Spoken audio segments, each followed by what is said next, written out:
नमस्कार, न्यूज 18 मध्य प्रदेश छत्तीसगढ़ देख रहे हैं आप और मैं हूं आपके साथ अवंतिका श्रीवास्तव। साथ ही न्यूज रूम से हमारे सहयोगी पुनीत भी हमारे साथ लगातार जुड़े हुए हैं। कुछ खास खबरों के बारे में वो भी आपको जानकारी देंगे। आगे बढ़ते लेकिन उससे पहले एक बड़ी खबर रायपुर से जो सामने आ रही है। नगर निगम की कार्रवाई के दौरान विवाद हो गया है। निगम की कार्रवाई के विरोध में व्यापारी ने हंगामा किया है। कार्रवाई के विरोध में व्यापारी ने जहर पी लिया। गंभीर हालत में जिला अस्पताल में उसे भर्ती कराया गया है। वीआईपी रोड में नगर निगम की कार्रवाई चल रही थी और ग्वाला डेयरी प्रोडक्ट एंड स्वीट्स की दुकान बंद करने के लिए जैसे निगम कर्मी पहुंचे वहां पर हंगामे की स्थिति बनी। निगम कर्मचारियों के साथ व्यापारी ने हाथापाई भी की। तस्वीरें देखिए।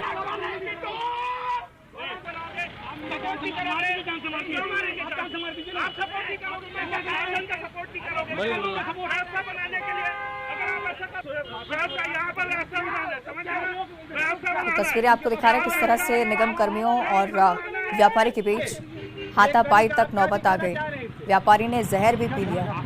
तस्वीरें आपको दिखा रहे हैं। अतिक्रमण के खिलाफ कार्रवाई रायपुर में लगातार जारी है और जैसे ही अतिक्रमण हटाने के लिए यहां पर निगम के कर्मी पहुंचे, कार्रवाई के विरोध में व्यापारी ने जमकर हंगामा किया। यहां तक कि जहर तक पी लिया है। गंभीर हालत में जिला अस्पताल में उसे भर्ती कराया गया है। वीआईपी रोड की एक घटना है। नगर निगम की कार्रवाई यहां पर लगातार जारी थी। तस्वीरें देखिए किस तरह से हाथापाई भी हुई है। पुलिस को मौके पर पहुंचकर मोर्चा संभालना पड़ा।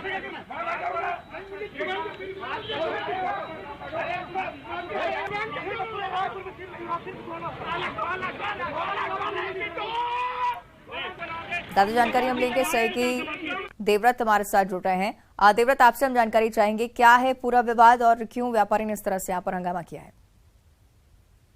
रायपुर नगर निगम की लगातार कार्रवाई चल रही है। अवैध गुमटियों पर कार्रवाई चल रही है। इसके अलावा इसके अलावा ऐसी दुकानें जो कि यातायात में बाधक साबित हो रही है, उन दुकानों पर कार्रवाई की जा रही है। और लगातार ये कार्रवाई एक तरह से पूरे शहर भर में चल रही है, जिससे जो गुमटी लगाने वाले हैं या सड़क किनारे स्ट्रीट फूड वाले हैं वो आक्रोशित हैं। लेकिन अभी जो कार्रवाई हुई वो एक तरह से ये कहा जा सकता है कि नगर निगम और पुलिस की मौजूदगी में एक तरह से बड़ा विवाद हुआ है, झूमा झटकी हुई है, हाथापाई हुई है। और उसके बाद नौबत यहां तक पहुंच गई कि जो व्यापारी है विनय भार्गव, उसने फिनाइल पीकर खुदकुशी करने की कोशिश की। तो एक तरह से रायपुर नगर निगम की कार्रवाई जो है वो यातायात व्यवस्था को व्यवस्थित करने के लिए हो रही थी। लेकिन इस दौरान व्यापारी का आक्रोश फूट पड़ा। उसका ये कहना था कि जो विशेष द्वेष की वजह से उस पर यह कार्रवाई की जा रही है। नगर निगम के कुछ अधिकारी हैं जिनके साथ उनकी पुरानी दुश्मनी है, इसलिए ये पूरी कार्रवाई हो रही है। हालांकि काफी विवाद हुआ। इस दौरान झूमा झटके हाथापाई भी होती रही और व्यापारी इतना ज्यादा आक्रोशित हो गया कि उसने फिनाइल पी करके खुदकुशी करने की कोशिश की और उसके बाद गंभीर हालत में उसे फिलहाल रायपुर के जिला अस्पताल ले जाया गया है, जहां अभी उसकी हालत स्थिर बनी हुई है। रही बात नगर निगम की कार्रवाई की, तो वो लगातार जारी है और फिलहाल नगर निगम के अधिकारियों का कहना है कि वीआईपी रोड में भी पूरी कार्रवाई जो है वो चल रही थी। लेकिन जैसे ही फुंडहर चौक पर पहुंचे और उसके बाद कार्रवाई करने के लिए ग्वाला स्वीट्स की दुकान है वहां पर पहुंचे, तो व्यापारी द्वारा इसका विरोध किया गया और विरोध कुछ इस तरह का था कि काफी हंगामा हुआ और इस दौरान पुलिस और नगर निगम कर्मचारियों के साथ हाथापाई तक की नौबत आई और फिर व्यापारी ने फिनाइल पीकर खुदकुशी करने की कोशिश की। जी, साथ ही जानकारी ये भी देवव्रत चाहेंगे, जिस तरह से व्यापारी की तरफ से कहा जा रहा है कि आपसी विवाद निगम कर्मियों का रहा, लेकिन दूसरी तरफ अतिक्रमण के खिलाफ भी कार्रवाई निगम की जा रही है। क्या इस पर कोई बात अभी तक सामने आ पाई? क्या कोई पुष्टि हो पाई है इस मामले की? जी, व्यापारी द्वारा लगातार नगर निगम के अमले पर आरोप लगाया जा रहा है कि द्वेषपूर्ण ये कार्रवाई की जा रही है, जबकि उस इलाके में कई सारे कैफेज हैं, कई दुकानें और भी हैं, उन पर क्यों किसी भी तरह की कार्रवाई नहीं की गई। जबकि रायपुर नगर निगम के अधिकारियों की यह दलील है कि लगातार नगर निगम के द्वारा आगे से जितनी भी दुकानें थी सभी दुकानों पर इस तरह की कार्रवाई की गई है और जैसे ही निगम का अमला फुंडहर चौक पर पहुंचता है तो फिर वहां पर एक तरह से हाई वोल्टेज ड्रामा शुरू हो जाता है। व्यापारी के द्वारा फिनाइल पीने की कोशिश की जाती है और एक तरह से पूरे दुकान के आसपास जोरदार शोर शराबा होता है और नगर निगम अधिकारियों से तीखी बहस भी होती है। तो कुल मिलाकर के जो कार्रवाइयां यहाँ पर पूरे शहर भर में चल रही है उसका लगातार इस तरह का विरोध देखा जा रहा है कि जो व्यापारी हैं, जो गुमटी वाले हैं, जो स्ट्रीट वेंडर्स हैं वो एक तरह से इसका विरोध करते हुए दिखाई दे रहे हैं। और अब जो कार्रवाई है वो यहाँ पर इस नौबत तक के पहुंच गई कि व्यापारी ने खुदकुशी की कोशिश की और इसलिए ये पूरा मामला जो है बड़ा हो गया। हालांकि नगर निगम अधिकारियों का ये कहना है कि जो यातायात व्यवस्था को लेकर के लगातार उनकी ये कार्रवाई जो है वो जारी रहेगी। जी ठीक है, यानी कि अतिक्रमण के खिलाफ ये मुहिम जारी रहने वाली है, भले इस तरह का हंगामा हो। शुक्रिया आपका देवव्रत इस पूरी जानकारी के लिए। आगे बढ़ते हैं। कांग्रेस विधायक अब आवेदन, निवेदन और ज्ञापन नहीं बल्कि दे दनादन से बात करेंगे। ये बात हम नहीं कह रहे हैं, बल्कि खुद जबलपुर के बरगी विधानसभा के विधायक संजय यादव कह चुके हैं। दरअसल बरगी विधानसभा की मूलभूत समस्याओं, गरीब जनता और आदिवासी के रुके पड़े विकास कार्य को लेकर बरगी विधानसभा के विधायक सरकार और सरकारी दफ्तरों के चक्कर काट काट कर थक चुके हैं। 15 दिसंबर को एक बड़ा जंगी प्रदर्शन जबलपुर के कलेक्ट्रेट में किया जाएगा। हम लोगों ने सुनिश्चित किया है कि हम सब जनप्रतिनिधि मिलकर, चाहे जिला पंचायत सदस्य हों, हमारे जनपद सदस्य हों, भेड़ाघाट नगर परिषद के हों या वरिष्ठ कांग्रेस जनों के नेतृत्व में, हम लोग कलेक्टर के पास प्रदर्शन करेंगे कि उनको समझ में आए, क्योंकि अब ज्ञापन का समय खत्म हो गया। हम लोगों ने निवेदन कर लिया, आवेदन कर लिया, अब दनादन की बारी आ रही। ठीक, अब जो समय रहेगा वो दनादन वाला रहेगा। निवेदन और आवेदन बंद, न याचिका रहेगी और न कोई ऐसा रहेगा। सीधे सीधे बात होगी, क्योंकि जनता पीड़ित है, गरीब पीड़ित है, आदिवासी पीड़ित है, मजदूर पीड़ित है।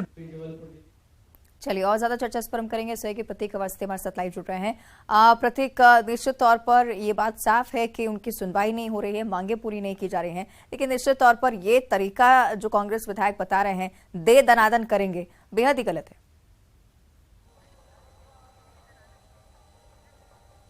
देखिए, बेशक कानून रूप से गलत हो, लेकिन जो उनकी पीड़ा है, जैसा वो बतला रहे हैं कि वो मंत्रालय से लेकर यानी भोपाल से लेकर जबलपुर के तमाम सरकारी कार्यालयों के चक्कर काट चुके, लेकिन उनकी बातें नहीं मानी जा रही। मूल रूप से मांग यही है कि कांग्रेस विधायकों की जो विधानसभा है वहां के निर्माण कार्यों और स्वीकृत योजनाओं को जानबूझकर टाल मटोल किया जा रहा है, उन्हें कहीं ना कहीं लंबित किया जा रहा है। तहसील की एक बहुत बड़ी मांग है जो कि बरगी उनकी विधानसभा की है, जो कि उनके शासनकाल में स्वीकृत हुई थी, लेकिन वहां आज तक जो आगामी कार्य यानी कैबिनेट की मंजूरी होनी है वो अब तक नहीं हो पाई है। और भी ऐसे तमाम दर्जन भर स्वीकृत कार्य योजनाएं हैं जिनको लेकर के वो लगातार मांग अपनी उठा रहे थे, लेकिन आज विवश होकर उन्होंने इतना बड़ा बयान दिया कि आवेदन निवेदन नहीं, अब सीधे दे दनादन। और 15 दिसंबर को जंगी प्रदर्शन उनके द्वारा जबलपुर में किया जा रहा है, तो इसके आशय को लेकर के एक आक्रोश भी था, लेकिन हाँ, कानून रूप से गलत होगा, क्योंकि अभी हमने देखा है हिंसक बयानबाजी आखिर क्या कुछ नहीं करा रही है। राजा पटेरिया जो कि पूर्व मंत्री हैं, उनका मसला हाल ही में प्रदेश की जनता ने भी देखा है और पूरे घटनाक्रम से हम रूबरू हैं।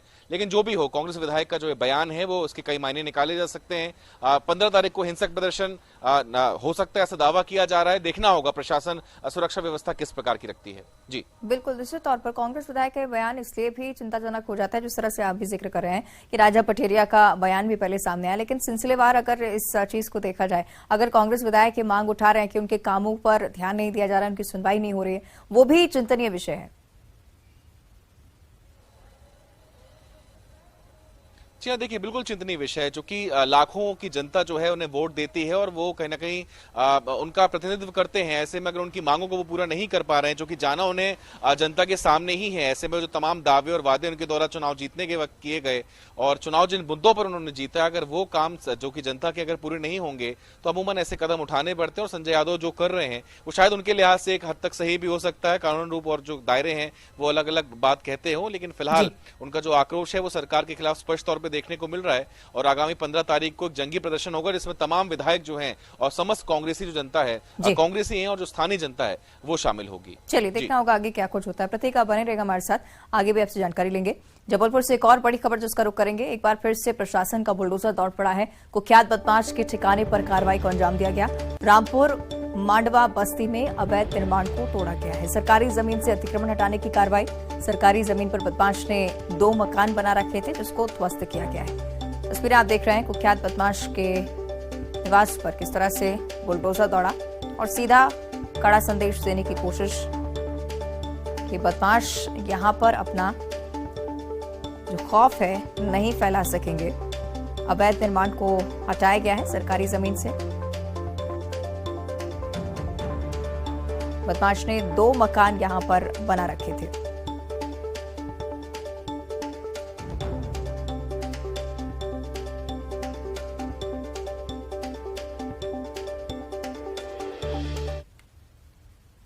चलिए, ज्यादा जानकारी के लिए सहयोगी प्रतीक हमारे साथ लगातार जुड़े हुए हैं। प्रतीक, लगातार निगम का बुलडोजर चल रहा है और सीधा संदेश यही कि बदमाशों का खौफ नहीं फैलाया जाएगा। साथ ही साथ ये भी कि अगर अतिक्रमण आमजन की तरफ से भी किया जाता है या बदमाशों की तरफ से भी किया जाता है तो ये कार्रवाई जारी रहेगी।